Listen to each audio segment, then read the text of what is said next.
আসসালামু আলাইকুম। আসসালামু আলাইকুম। জি, মাওলানা মহিউদ্দিন সাহেব বলছেন? জি, জি। আপনি তো হচ্ছেন ওই যে ইপিজেড থানা আকমল আলী পকেট গেট মসজিদ আবু বকরের ইমাম সাহেব না? আমি সহকারী ইমাম। সহকারী ইমাম। আপনাকেই তো মারছিল সেক্রেটারি? না, আমাকে না, আমার ভাইকে। আপনার ভাইকে মারছিল না? হ্যাঁ, ওনার নাম মহিউদ্দিন, আমার নাম মইনুদ্দিন। আপনার কি একই মসজিদে চাকরি করতেন? জি, আমরা দুজন ভাই। দোনো ভাই কি একই মসজিদে ছিলেন? জি, জি, জি। আমি আপনার আগে গেছি তো ওনাকে এরপরে নিয়ে গেছি। আপনাদের দুজনকে মারছে না? জি, আমাকে ঘুষি মারছে এমনি ওনাকে। তো আমরা তো ভিডিওতে দেখলাম আপনার নাক থেকে রক্ত পড়তেছিল না আপনার নাকে, আপনার ভাইয়ের? আমার ভাইয়ের। আপনার ভাই তো এই যে বিষয়টা হলো ফৌজদারি অপরাধ, জি, তো এটা একজন ইমাম সহকারী ইমাম এদেরকে মারা, জি, জি। এটা তো খুব জঘন্যতম অন্যায়। তো এখন এটার জন্য তো আমাদের শানে সাহাবা জাতীয় ক্ষতি ফাউন্ডেশন আপনাদেরকে আইনি সহায়তা দিতে চাই। এটা গতকালকে থেকে আমরা কাজ শুরু করেছি। এখন এরা এখন আপনারা এটা নাকি মানে আপনারা না নিচ্ছেন এরা না, এরা সহযোগিতা নিচ্ছেন না কেন? না এরা এখানে এসে আমাদের ফাইদ হচ্ছে, আমাদের থেকে মাপ চাচ্ছে, বুঝছেন? আমাদের আহ, সুন্নি আলেমদের কাছে গিয়ে ক্ষমা চাচ্ছে, আমরা ভুল করছি, আপনারা যেভাবে আমাদেরকে শাস্তি দেবেন হ্যাঁ। আমরা সেভাবে শাস্তি ভোগ করবো। তো তো আমরা সুন্নিরা বলছে হ্যাঁ। অর্ধেক কাগজপত্র করতে হবে। এরকম অন্য আলেম মুয়াজ্জিনদেরকে যদি এরকম কোনো হুম। মারধর করবেন না, যে এটা আপনাদের থেকে আইনগতভাবে কাগজ করতে হবে। না, মানলাম মাপ চাইলে মাপ করে দেয়া তো ইসলামের একটা জি, অংশ, জি, জি, জি। কিন্তু বিষয়টা হচ্ছে এটা তো একটা জবাবদিহিতা থাকা উচিত ছিল।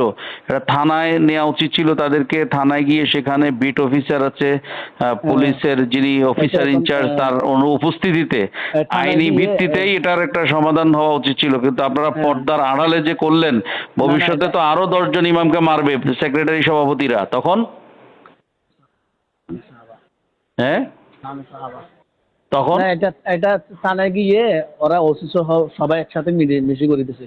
এটা এখন ওরা যখন থানার মধ্যে এরকম বলছে, আমরা যদি এরকম ইমাম মুয়াজ্জিনদের উপর যদি আমরা এরকম করি, তাহলে এটা আমার লিখিত দিছে? আইনগতভাবে হ্যাঁ লিখিত দিছি। লিখিতটা আপনার কাছে আছে? এটা আমার বড় ভাই। এটা আপনার কাছে আসসালামু আছে? আলাইকুম ওয়া রাহমাতুল্লাহ। ওয়ালাইকুম আসসালাম। আপনার কি নাম? আমার নাম মোহাম্মদ জসিমউদ্দিন। আপনি কি ইমাম? আমি না, ইমামের বড় ভাই। তো আপনি ইমামের বড় ভাই হলে যে এই যে মারলো ওনাদেরকে, ওনারা আলেম মানুষ, তো ওনাদের ইমাম সহকারী ইমাম দুই ভাই দুইজনকেই মারলেন ওরা, তো মারছে যে এটা তো একটা আইনি প্রতিকার হওয়া উচিত ছিল। তো হুম। এটা আইনি প্রতিকার কিভাবে হলো আমরা একটু জানতে চাচ্ছি। আমরা তো এটা নিয়ে উদ্বিগ্ন, কারণ আমাদের কাজই হচ্ছে যে কোনো মাসলাকের ইমাম খতিব মুয়াজ্জিন আলেম ওলামার উপর হামলা হলে আমরা এটা আইনি পদক্ষেপ নিয়ে থাকি, কথা বুঝছেন?